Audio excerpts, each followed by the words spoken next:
Salve pessoal, tudo bem com vocês? Espero que sim.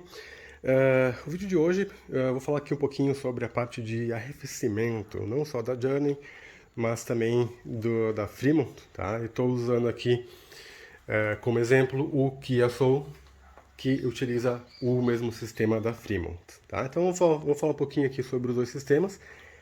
Vejo que tem bastante dúvida aí nos grupos, WhatsApp, pessoal tirando algumas conclusões precipitadas e até mesmo sendo influenciados aí por alguns vídeos de YouTube que são postados e, enfim, sem nenhum filtro, né? E inclusive com informações erradas que levam o pessoal a tirar conclusões erradas também. Então a ideia do vídeo de hoje é falar um pouquinho de forma bem clara e objetiva sobre a diferença do sistema de arrefecimento de um carro e outro, tá? Para tentar ajudar o pessoal nesse sentido e evitar algum prejuízo, algum problema maior que alguns estão enfrentando. Então, beleza, pessoal, vamos lá. Qual que é a diferença básica deste sistema da Fremont, aqui no caso do Soul, e do Journey, tá? Aqui do Journey ele é um sistema um pouco mais simples, talvez, de ser compreendido, né? Então, o que acontece? Tem a parte de radiador, bomba d'água, enfim, que todos os sistemas têm, tá? E a diferença é que aqui o sistema de arrefecimento trabalha com um reservatório pressurizado, tá? Então, a tampa de pressão do sistema fica no próprio reservatório.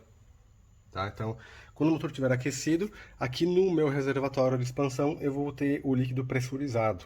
Tanto que eu não posso abrir com ele quente, tá? Conforme sugere a própria tampa, porque de fato ele fica pressurizado e se eu tirar a pressão de forma repentina, o fluido que está ali dentro vai vir todo para fora, de forma rápida, podendo gerar problemas para o motor, inclusive queimas para quem está manuseando. Tá?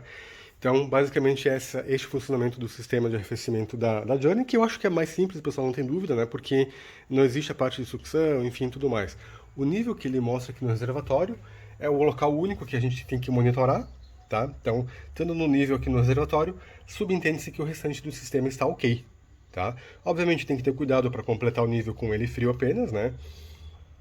E, enfim, controlar sempre o nível pelo reservatório unicamente, tá? Então, novamente, eu acho que isso aqui é o mais simples de ser compreendido, eu acho que não é a dúvida do pessoal. A dúvida que o pessoal tem geralmente mora aqui no sistema da Fremont, né? Que, como eu comentei, é exatamente igual aqui do Kia Soul e eu vou usar ele como exemplo, tá? O que eu vou comentar aqui no vídeo, pessoal, assim, eu não sou nenhum especialista no assunto, eu não sou mecânico, tá? O que eu sei e estou compartilhando aqui no vídeo foi o que eu aprendi na vida, na teoria e inclusive na prática, tá? Então vamos lá. Como é que funciona a parte de arrefecimento aqui da Fremont ou do Kia Soul, neste caso? Aqui a gente não, aqui a gente tem na verdade o reservatório também. Aqui no Soul ele fica aqui embaixo, tá? Porém, o reservatório aqui no Soul, na Fremont, ele não é pressurizado, tá? A gente pode ver que a tampa aqui em cima é de plástico, assim como na Fremont, e a tampa de pressurização fica aqui neste T, nesse T plástico, tá? Aqui no Soul ele fica aqui neste canto, aqui na Fremont ele fica bem aqui na parte da frente do radiador, né? E este reservatório aqui embaixo, no caso da Fremont, ele fica bem aqui no canto, tá? Bem aqui perto do amortecedor, do paralama, tá? Novamente, o sistema é exatamente igual, só vou usar aqui o Soul como exemplo porque não tenho nenhuma Fremont aqui para usar, para explicar o funcionamento do sistema.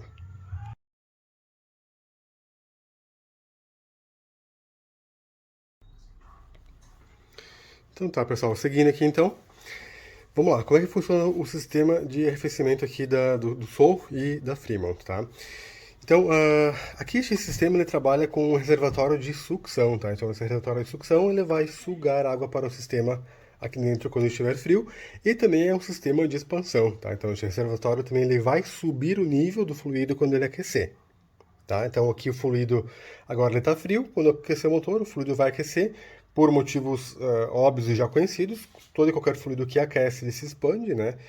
E para não criar uma pressão excessiva e estragar alguma mangueira, alguma outra coisa no motor, ele tem que ter um mecanismo de alívio de pressão, né? E este alívio de pressão é feito como? Permitindo com que parte do fluido saia daqui da tampa, no caso, né? E seja jogado aqui para o reservatório de expansão, tá? Qual que é a grande dúvida do pessoal em relação a Fremont, tá, pessoal? Onde é que eu vejo o nível do fluido? É no reservatório? É aqui na tampa de pressurização?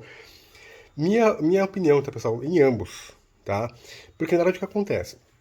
Quando a gente viu agora que eu falei para vocês que quando ele aquece, ele vai jogar parte deste fluido para o reservatório para reduzir a pressão do meu sistema, tá?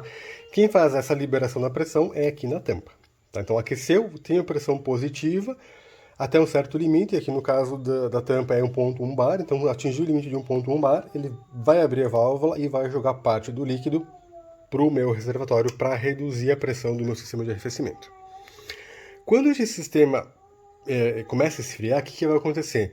A pressão positiva que eu tinha aqui dentro, por conta da temperatura, ela começa a criar uma pressão negativa, tá? Ou seja, ele vai esfriando e vai começando a reduzir o nível do fluido, ou a expansão que teve anteriormente, ela vai reduzindo, né? E essa redução cria uma pressão negativa aqui dentro. Essa pressão negativa é que vai sugar o fluido aqui do meu reservatório e alimentar este sistema. Tá? Então, é correto eu olhar o nível aqui no reservatório? Sim, é correto. Porém, não unicamente ele, tá, pessoal? Para eu ter essa pressão negativa aqui no meu sistema para sugar o fluido, o nível aqui na tampa de pressurização, tá? Ou no T, enfim, como queiram chamar, ele tem que estar no nível máximo, como está aqui, tá? Ou seja, tem que estar transbordando, tem que estar na boca, digamos assim, né? Se não tiver aqui alto o nível, ele não vai criar pressão negativa quando esse fluido esfriar para sugar o meu fluido de volta, tá?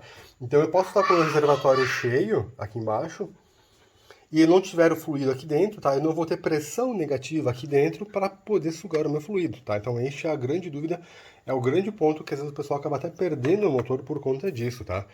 Então, novamente, vou verificar o nível aqui? Sim, mas com o motor frio eu vou tirar a tampa aqui do meu T de suspensão e aqui o nível tem que estar no nível máximo, tá? Tem que estar na boca, para justamente criar essa pressão negativa e sugar o meu fluido de volta para o sistema. Tá? Acho que esse é a grande dúvida do pessoal aí que tem Fremont, né? E como eu comentei, às vezes o pessoal acaba só se atendo aqui ao reservatório, tá? E não olha o nível aqui dentro. Então, primeiro ponto, aqui tem que estar no nível máximo, tá? Qual que é o segundo ponto aqui desse sistema que acaba trazendo bastante problema para o pessoal também? Deixa eu fechar aqui para evitar problema. Para ter pressão negativa aqui dentro, pessoal, eu tenho que ter o meu sistema selado, tá? Ou seja, não posso ter vazamento em algum outro ponto do motor, porque senão quando ele esfriar, aquele ponto que está com vazamento, ele vai começar a puxar ar do ambiente, né, por conta da pressão negativa que está sendo criada aqui dentro. Então, ao invés de eu criar pressão negativa aqui na tampa, que é onde eu preciso criar para sugar o fluido, eu vou estar puxando o ar do meu sistema em algum outro local que tenha vazamento, tá? E a pressão negativa não vai vir para cá, eu vou estar sugando o ar atmosférico no caso, né? Então aqui eu vou ter um nível mais baixo, não vou conseguir sugar o fluido para cá, tá? Então, segundo ponto bem importante, o meu sistema tem que estar totalmente selado. Se eu tenho algum vazamento qualquer que eu observe quando está quente, pinga alguma água, por mais que não baixe muito o nível, mas ele fica umedecido, aquele ponto, quando esfriar, vai ser o ponto que o sistema vai puxar ar atmosférico por conta da pressão negativa. Então, ele não vai completar o nível do meu sistema e isso, obviamente, com o tempo pode gerar problema. Tá, pessoal? Enfim, bem simples, tá? Então, enfim, só queria mostrar para vocês a diferença de um sistema para outro, tá? Então, de forma resumida, nos dois sistemas trabalham pressurizados, porém, na Fremont, a pressão fica só até a tampa. Da tampa em diante eu não tenho pressão, então eu posso abrir este reservatório, tá? E completar o nível a qualquer momento, se for necessário. Tá? Porém, não basta completar só aqui. Tem que completar aqui e ter certeza que aqui está no nível máximo também. Tá? E, obviamente, quando forem abrirem aqui, abrir somente com o motor frio, tá? Para aqui eu vou ter pressão. Se vocês abrirem com o motor quente, o fluido que está aqui dentro vai vir para fora e vai gerar queimaduras, enfim, pode até causar danos para o próprio motor. Tá bom, galera? Então, este é o sistema da Fremont, tá? E aqui na Journey é um pouco mais simples, porque o reservatório de expansão dele, ele já trabalha pressurizado, tá? Então não tem esse mecanismo de precisar da pressão negativa para poder preencher o nível, tá? O nível na Journey, ele é o próprio reservatório. Aqui não, aqui ele é o reservatório e o T também aqui na tampa pressurizada, tá? E aí, algumas pessoas, inclusive, tecem alguns comentários infelizes, na minha opinião, dizendo que o sistema de arrefecimento da Fremont é arcaico, não funciona, não deveria ser assim. Alguns ainda um pouco mais corajosos tiram este sistema e colocam uma tampa de pressurização lá no reservatório, né, pessoal? Só comentar com vocês, este sistema aqui ele funciona muito bem e ele é utilizado em diversos veículos. Toda a linha Honda, Toyota, o Corolla, o Honda Civic, HR-V utilizam este mecanismo de sucção. Toda a linha de veículos sul-coreanos também, a parte de veículos de Hyundai, Kia, que é o caso aqui do Soul também, utilizam este mecanismo na parte do arrefecimento e ele funciona muito bem. Tá? Se não fosse bom, se não funcionasse de forma correta, não estaria em uso até hoje aí nos carros que saem 0 km de fábrica hoje em 2023. Tá? Então ele funciona sim, funciona muito bem, porém ele tem que estar em pleno manutenção plena no caso, né? Então tem que estar com ele selado, a tampa aqui também tem que estar boa, tá, pessoal? Às vezes a gente vê algum pessoal pedindo ajuda porque o fluido aqui dentro do reservatório começa a borbulhar, tá? Então isso não pode. Ele vai subir e baixar o nível aqui no reservatório, ele tem que fazer isso, tá? Mas ele não pode borbulhar. Se está borbulhando, é sinal que a pressão aqui no sistema está sendo toda encaminhada para cá. Isso não pode acontecer. Se acontecer isso, o problema é aqui na tampa, tá? A tampa não está segurando pressão necessária. Obviamente, um dos motivos pode ser, em casos mais graves, problema no próprio motor, enfim, né? Mas, considerando que o motor esteja ok, se o reservatório está borbulhando, verifiquem a tampa, tá? Uma tampa ruim vai fazer com que a pressão venha para cá. Tá bom, pessoal? E novamente aqui, agora só para finalizar, como é que eu sei, talvez sem abrir o meu sistema, se ele está funcionando de forma correta ou não? Como eu comentei, este sistema é um sistema de sucção, mas também ele é um sistema de expansão, tá? O fluido, quando quente, ele vai subir, ele vai aumentar seu nível, e o excesso de fluido ele tem que vir para cá, tá? Ele vai seguir essa mangueirinha aqui e ele vai vir parar aqui no reservatório. O nível do fluido, ele tem que variar quando está quente ou quando está frio. Se ele variar, já é um bom indício de que tem o fluido aqui dentro e o excesso dele está sendo jogado para cá. Essa mangueira aqui, inclusive, ela aquece, tá? Depois do motor quente. Então, se ela está aquecendo e o nível do fluido está variando com o motor quente ou frio, já é um bom indício, já é um indício que eu tenho um nível aqui em cima na boca, aqui na tampa de pressurização. Tá? Obviamente não levem somente como isso como regra, tá? Sempre que possível, com o motor frio, verifiquem se o nível aqui dentro está no nível máximo. Aqui é o ponto principal para este sistema estar funcionando. Tá bom, galera? Espero que tenha ajudado vocês aí, espero que tenha esclarecido aí a parte do funcionamento de sistema do arrefecimento da Fremont. Qualquer dúvida, algum comentário que eu acabei não abordando aqui no vídeo, fiquem bem à vontade em colocar aí nos comentários.